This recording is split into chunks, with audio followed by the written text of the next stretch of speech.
Thank you for joining us today. We're going to talk a bit about the behavioral science of customer experiences. Most business schools still embrace the rational economic notion of people, both as employees, as investors, as customers. But behavioral science for the last 30 or 40 years has said, wait a minute.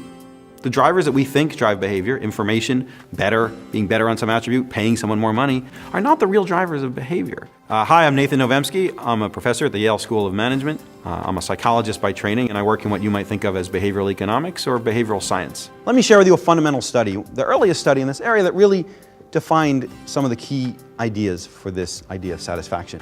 We try to give them a sense of what people are really like, both as managers and as consumers, as customers.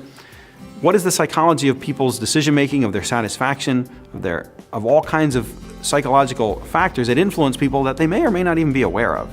We all have strong intuitions about what drives behavior, but behavioral science has taught us many of those intuitions are wrong. So this study involves people going into a lab. They were asked to put one hand in cold water. Okay, and there was a device there that maintains the water at a certain temperature, in this case 14 degrees Celsius.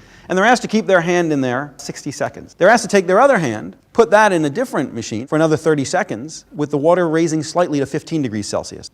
And so what they've done is they've extended the experience, but added a less unpleasant end. So it's a longer but better end.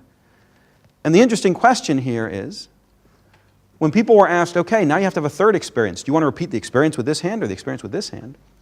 Almost 70% of the subjects said it's an experience that lasted for 90 seconds. And so their satisfaction for an experience can get better, even if you make it worse subjectively. As long as the end or the peaks are improving, the duration doesn't matter. The brand of psychology that I do is the psychology of judgment and decision-making. Psychology of judgment and decision-making actually lives a lot more in business schools than it does in psychology departments, because business schools are very interested in the judgments and decisions made by consumers or customers, made by employees, made by investors, made by all sorts of constituencies in politics and government, voters. And so that kind of psychologist has a lot to say to a business community, and the business community has a lot to say to me about what are interesting decisions and situations that we might want to understand better. SOM's openness to what people are really like and managing them sort of as they are, not as we imagine them to be as rational economic agents, is, I think, an important part of the SOM idea. Some moments are memorable because they're intense. Really good moments or really bad moments, of course, are memorable.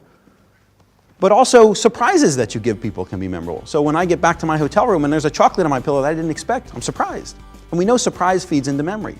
We know emotions feed into memory. When emotions are high, if I do something that makes you feel good or bad while emotions are high, that's likely to be a snapshot, ends up in your file also. And so adding some good moments or making some bad moments less bad, some key bad moments that are memorable, less bad, will make the satisfaction for that experience better. You'll have a disproportionate effect if you can affect one of those snapshots, either by making a new snapshot or by taking one of the existing moments that matters to people, that's memorable, and making it a little bit better.